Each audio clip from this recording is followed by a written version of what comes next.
बात करके हमारे साथ मौजूद है साबिक वफाकी वज़ीर इत्तलात फवाद चौधरी साहब। बहुत शुक्रिया फवाद चौधरी साहब, आपने ज्वाइन किया प्रोग्राम में। ये बताएगा कि मौजूदा जो सियासी और कानूनी चैलेंजेस हैं पाकिस्तान तहरीक इंसाफ के, उसमें जो तहरीक इंसाफ की सियासी हिकमत अमली है वो आपको कितनी मुअस्सर लग रही है कि मुज़ाकरात शुरू हुए, वो किसी सिरे नहीं लग सके, फिर मुज़ाहमत जो पाकिस्तान तहरीक इंसाफ की तरफ से मुतअद्दिद मौक़े पर की गई, उसमें भी जो अहदाफ थे वो हासिल नहीं हो सके, बात आगे नहीं बढ़ सकी। और आगे अगर आप देखें तो मुज़ाहमत में भी केपी के अलावा आपको उस तरह से इफेक्टिव मुज़ाहमत होती हुई नज़र नहीं आ रही। कल भी दफ़ा 144 लगी पंजाब पूरे में, तो पीटीआई जो है इफेक्टिव शो पंजाब के अंदर कहीं भी नहीं कर सकी।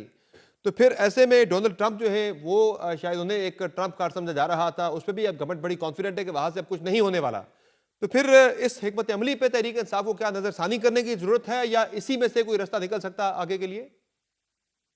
देखिए, पहली बात तो ये है कि ये बात तो आपकी दुरुस्त है कि अभी तक जो सियासी हिकमत अमली जिस किस्म की वाइब्रेंसी होनी चाहिए थी वो तो नहीं है। दूसरी तरफ देखिए, पीपल्स पार्टी, पीएमएलएन और पीटीआई, इन तीनों को इसीलिए ही पाकिस्तान की एस्टैब्लिशमेंट को और पाकिस्तान को उनकी कदर करनी चाहिए कि ये नेशनल पार्टीज हैं और ये मिलिटेंट पार्टीज नहीं है। प्रॉब्लम पाकिस्तान में इस वक्त ये हुआ है, कुछ सियासत तो हो नहीं रही। अच्छा, अब इसके दरमियान जो पीटीआई की जो गलती है वो ये है कि जो नेशनल अलायंस अपोजिशन का आज से 6 महीने पहले बनना चाहिए था वो नहीं बन सका। जो तहरीक अकेले चलानी थी वो पिछले साल 9 फरवरी को चलाई जानी चाहिए थी, जो कि नहीं चलाई गई। अब नेशनल पॉलिटिकल अलायंस पीटीआई का जो मेजर, अगर आप कहें कि एक सबसे बड़ा फॉल्ट क्या है, तो वो ये है कि आप एक तरफ तो एस्टेब्लिशमेंट से लड़ रहे हैं, हुकूमती जमातों से लड़ रहे हैं, आपने सोचा ये काफ़ी नहीं है, अपोज़िशन की जमातों से भी हमने लड़ना है। सो वो सही है। उसकी वजह से जो एक एफिकेसी नज़र आनी चाहिए थी या एक वो नज़र आना चाहिए था, वो नहीं है। अकेले आप देखें ज़ाती लड़ाइयाँ लड़ते हैं, सियासी लड़ाइयाँ अलायंस में लड़ी जाती हैं। ऐसा ही है। और आई थिंक अगर सबसे बड़ा अगर आप कहें कि एक फॉल्ट है तो वो ये है। ज़ाहिर है पाकिस्तान तहरीक इंसाफ ने जो है अलायंस बनाने की कोशिश की है, आप अपोजिशन की सारी जमातों को यकजा करने की कोशिश कर रहे हैं, लेकिन अपनी पार्टी के अंदर यकजहती का बड़ा फुकदान नजर आ रहा है। कल जिस तरह देखा आपने सवाबी के जलसे में, जिस तरह से सलमान अकरम राजा ने बातें सुनाई शेर अफजल मरवत को, उन्होंने नारे वगैरह लगाए, बाद में आके उन्हें तकरीर का मौका नहीं मिला तो उन्होंने शिकवा आके किया कि हम बुरे वक्तों के लोग थे, हमें तो अब बिल्कुल खामोश करा दिया गया है। तो वो एक अच्छा जस्टर नहीं गया पार्टी के प्लेटफॉर्म से कि वो अंदरूनी जो इख्तलाफात लड़ाइयाँ वो बड़ी खुलकर सामने आ गई हैं। देखिए, पार्टी का काडर तो उस तरह से अब है भी नहीं। आप एग्री करेंगे, ज़्यादातर लोग तो 8 महीने या साल मैंने या 1.5 साल में जो है वो पार्टी ही जॉइन उन्होंने की है और वो बड़े ओहदों के ऊपर, तो उनको असल में पार्टी में, टू बी फेयर विद, इस वक़्त एक बुज़दार मॉडल नाफ़िज़ है। यानी वो ऐसे ज़्यादातर लोगों के ऊपर पार्टी जो है वो उनको बड़े ओहदों के ऊपर वो है जो फैसला साजी के लिए नहीं लगाए गए, फैसले इमरान खान खुद ही करेंगे। और इसीलिए ये इस वक़्त जो एक वैक्यूम चलता है या चीज़ें चलती हैं कि चूँकि काडर सारा ख़त्म। आप देखिए ना, शाह महमूद कुरैशी हों, एजाज चौधरी हों, महमूद रशीद हों, ये लोग हों तो मामला और है। लेकिन हम्म। ज़ाहिर है कि अभी जो लोग बाहर हैं, उनके पास फैसला साज़ी की तो उस तरह का इख्तियार है नहीं। सो ये मसाइल तो रहेंगे और उसकी वज़ह से नुकसान भी हो रहा है और फ़ायदा उसका ये हो रहा है कि देखिए, ज़ाहिर है कि फिर हर चीज़ आपको इमरान खान से ही करनी पड़ती है, फ़ायदा ये है। और नुकसान उसका ये है कि पार्टी इमरान खान को बाहर निकालने की पोज़ीशन में सच नहीं है, क्योंकि लीडरशिप नहीं है। तो इन सारे सर्कमस्टांसेस को अगर आप देखें, कानूनी चैलेंजेस को देखें, सियासी चैलेंजेस को देखें, पार्टी के अंदर जो है एक तकसीम को देखें, तो ऐसे में आपको मुस्तकबिल करीब में खान साहब बाहर आते हुए नजर आ रहे हैं? देखिए, प्रॉब्लम ये है कि पाकिस्तान की जो मौजूदा रजीम है, उसको जो प्राइमरी प्रॉब्लम है वो ये है, देखिए, ना तो ये पॉपुलर है और दूसरा उससे भी बड़ा प्रॉब्लम ये है कि इनके पास डॉलर नहीं आ रहे। सो ना इनसे जो है वो इनका कंट्रोल है पाकिस्तान के फाइनेंसेस में, ना इनका और कोई ये जो प्राइम मिनिस्टर साहब को जो भी ये बताता है या कहता है कि पता नहीं 2 सालों में हम ये कर देंगे, 3 सालों में। देखिए, कोई थोड़ा बहुत अक्लमंद आदमी भी आपको कहेगा मुल्क 2 सालों में, 3 सालों में कोई टर्न अराउंड नहीं होते। इज़राइल, जिसको हम कहते हैं कि उसने आज टेक जायंट है, लेकिन अगर आप उनका पढ़ें तो उन्होंने अपने टेक्नोलॉजी का जो प्रोग्राम है वो 1985 में लॉन्च किया था सही और है, अमेरिका लेकिन की इतनी भरपूर सपोर्ट के बाद भी उन्हें 50 साल लगे यहाँ पे पहुँचते। कोई मुल्क 2-4 सालों में टर्न अराउंड नहीं होता। तो ऐसे में जो मैं बात कर रहा था कि खान साहब के बाहर आने के वाले से जो मेरा सवाल था कि वो फिर मुस्तकबिल करीब में आपको होता हुआ नजर आ रहा है ऐसा कुछ मामला? लेकिन पॉसिबल ही नहीं इमरान खान को लंबा अरसा अंदर रखना। इमरान खान तो देखें, इससे पहले होता ही ये था। इमरान खान का प्रॉब्लम ही क्या है कि वो आउट ऑफ सिलेबस आ गए हैं। इससे पहले तो इतने अरसे में नवाज शरीफ हो या पीपल्स पार्टी जब भी हुआ है, उन्होंने अपनी जो है वो डील की है और मुल्क से बाहर चले गए हैं।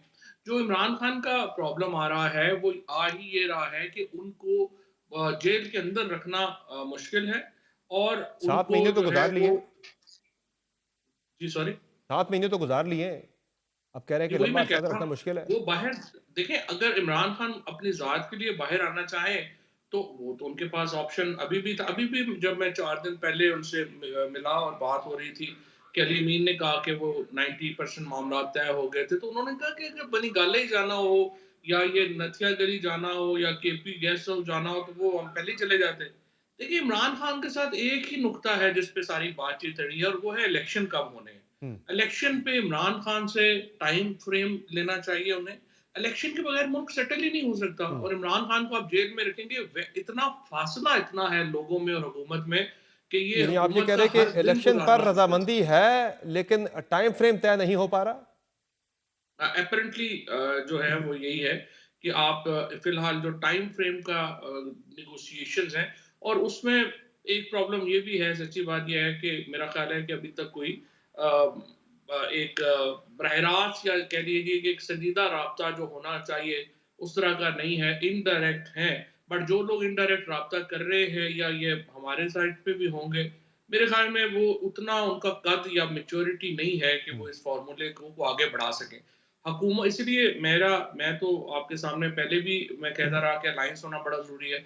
अब भी मैं ये समझता हूँ कि इम्पोर्टेंट ये है कि आप जो अलायंस पार्टनर्स हैं, मैं फजल रहमान साहब हैं, अचकज़ई हैं, शाहिद खाकान अब्बासी हैं, दूसरे लोग हैं, इन लोगों को शामिल करें गुफ्तगू में, सही। और ये और हुकूमत मिलके हम आगे एक किसी जगह के ऊपर पहुंच सकते हैं। यानी आप जो कह रहे हैं जो मुज़ाकरात तहरीक साथ शुरू किए थे गवर्नमेंट के साथ उसमें अब बाकी अपोजिशन जमातों को भी शामिल करके फिर से एक मुज़ाकरात का सिलसिला शुरू करना चाहिए। इनडायरेक्ट तो बातचीत हो रही है, इनडायरेक्ट जो है वो गुफ्तगू भी हो रही है, बट मेरे ख्याल में अगर ये इनडायरेक्ट बातचीत जो है वो इन अलायंस पार्टनर्स के साथ होगी तो उसमें सीरियसनेस भी आएगी। देखिए ना, इस वक्त इमरान खान में और जो पीएमएलएन या पीपल्स पार्टी है, वहाँ बिटरनेस बहुत है। हम्म। तो इस बिटरनेस को आप डाइवर्ट करने के लिए अगर अलायंस पार्टनर्स शामिल होंगे, उनके साथ बेहतर बात कर सकती है पीटीआई भी, और उनके साथ बेहतर बात कर सकती है गवर्नमेंट भी। तो फवाद साहब ये जो इस वक्त जुडिशरी के अंदर एक तनाज़ा चल रहा है 26वीं आईनी तरमीम को लेकर, जजेस की ट्रांसफर्स और तकर्रियों के मामले को लेकर, आज भी अली जफर साहब ने खत लिखा है कि जुडिशल कमीशन का इजलास जो है वो मौखर किया जाए। 4 जजेस भी इससे पहले लिख चुके हैं। ये जो तनाज़ात हैं या वो आगे मजीद बढ़ते हुए दिखाई दे रहे हैं, क्योंकि आज जस्टिस मोहम्मद अली मदर ने भी लिख दिया है, बड़ा वाज़ेह उन्होंने किया है कि 26वीं आईनी तरमीम पे जो मामला है वो 5 रुकनी जो बेंच है, आईनी बेंच, उसी के सामने जा सकता है। रेगुलर बेंच से नहीं सुन ही नहीं सकता वो जो फुल कोर्ट का मुतालबा आ रहा है। तो ये मामला भी लग रहा है कि कंट्रोल हो ही जाएगा किसी ना किसी तरह से। देखिए, असल तो जुडिशरी का जो प्रॉब्लम है वो आपको भी पता है, पूरे पाकिस्तान को पता है, हमें पता है कि ये जो सारे कॉन्फ्लिक्ट रेजोल्यूशन के इदारे हैं, ये सिर्फ इमरान खान के खौफ और इमरान खान के कद की वजह से डिमोलिश हो रहे हैं। चाहे वो इलेक्शन कमीशन ऑफ पाकिस्तान हो, चाहे वो इलेक्शन का प्रोसेस हो, चाहे वो ट्राइब्यूनल लगाने का मामला हो, और या चाहे वो सुप्रीम कोर्ट और हाई कोर्ट और एंटी टेररिज्म कोर्ट्स में जजेस लगाने का मामला हो। अब इसके नतीजे में एक जो पाकिस्तान का प्रॉब्लम हो गया है कि आपने कॉन्फ्लिक्ट रेजोल्यूशन के तमाम इदारे एक एक करके तबाह कर दिए हैं। सुप्रीम कोर्ट जाहिर है कि सबसे इंपॉर्टेंट इदारा था। तो फिर अब हाल मुझे क्या, आप खुद रास्ता क्या है बताएं, फवाद साहब इस पे फिर? एक सुप्रीम कोर्ट के अंदर आपने एक और सुप्रीम कोर्ट क्रिएट कर दिया, तो झगड़े तो होने ही होने हैं। ये जो सिस्टम अभी क्रिएट इन्होंने किया है, ये तो देखें, इसने रिवर्स होना है। अगर इसको रिवर्स नहीं करेंगे तो फिर कोई ऑनरेबल बंदे लोग तो जज ही नहीं फॉर टाइम लगेंगे। बीइंग तो और अभी रिवर्स नहीं भी हो रहा, फॉर टाइम बीइंग तो यही चलेगा, रिवर्स होता हुआ नजर नहीं आ रहा। जब तक कोई अगली कोई गवर्नमेंट आए, अगली किसी और पार्टी की गवर्नमेंट आए जो 2/3 लेकर आए, वही तरमीम करके बदल सकती है। सिस्टम के अंदर से, सुप्रीम कोर्ट के अंदर से इसका बदला जाना तो बज़ाहिर मुश्किल ही लग रहा है। नहीं, लेकिन समझ, फिर उसके नतीजे में आप देख लेना कि रोजाना का एक कॉन्फ्लिक्ट है। कभी एक जज लिख देता है खत, कभी दूसरा लिख देता है। हाई कोर्ट के जजेस अलहदा लिख रहे हैं, एंटी टेररिज्म के जजेस जो हैं उन्होंने अपनी अलहदा जो है वो भेजी हुई है मौरूज़ात। तो इसीलिए तो मुल्क तो फंक्शनल ही नहीं है ना। तो ये प्रॉब्लम है। जब तक आप इमरान खान और एस्टैब्लिशमेंट का आपस में कोई ना कोई दरमियाना हम रास्ता नहीं निकालते, तो मुल्क पूरा डिसफंक्शनल है। इसीलिए आप देख रहे हैं कि अब जो गवर्नेंस का वफद आ रहा है इसका आईएमएफ का, वो पर्टिकुलरली इन मामलात के ऊपर बात करने आ रहा है। और फवाद हाँ, साहब, ये जो खान साहब की नई हिकमत अमली है खतूत वाली, जो वो खुले खत लिख रहे हैं, ओपन लेटर्स लिख रहे हैं, इससे आपको नहीं लग रहा कि वो एक और नई कन्फ्रंटेशन की तरफ जा रहे हैं? हालांकि जिस तरह की सूरत हाल चल रही है उसमें एक सीबीएम्स हो, सूरत हाल को बेहतरी की तरफ लेके जाया जाए, इसमें तो मजीद कन्फ्रंटेशन की तरफ मामला जा रहा है। बट फैक्ट इज कि इमरान खान कुछ भी करते हैं तो वही डिस्कस होता है 6 से लेके 11 तक, या पाकिस्तान के सोशल मीडिया के ऊपर जो भी इमरान खान बात करते हैं वही जो है वो हम उस दिन की खबर होती है, और वही उस दिन का सारा लेकिन उनके नैरेटिव अपने होता है। लिए क्या ये चीज़ फ़ायदेमंद साबित हो रही है हिकमत अमली या नहीं? ये बड़ा अहम मामला है। देखिए ना, सवाल ये है कि इमरान खान तो कन्फ्रंटेशन उस वक्त कम करेंगे ना जब दूसरी साइड कन्फ्रंटेशन कम करने में दिलचस्पी का इजहार करेगी। सही है। और अगर इमरान खान भी अपना प्रेशर भी हटा ले तो फिर मुझे बताएं कि पॉलिटिक्स में तो जान नहीं ना रहेगी। तो ये तो ताली दोनों हाथों से बजनी है। सही है। मुझे उम्मीद है कि दूसरी तरफ भी रियलाइज करेगी और हम एक मुस्तहकम सियासी हल की तरफ जा सकेंगे। बहुत शुक्रिया फवाद चौधरी साहब, आपने ज्वाइन किया प्रोग्राम में। नाज़रीन, आपने गुफ्तगू मुलाहिज़ा की।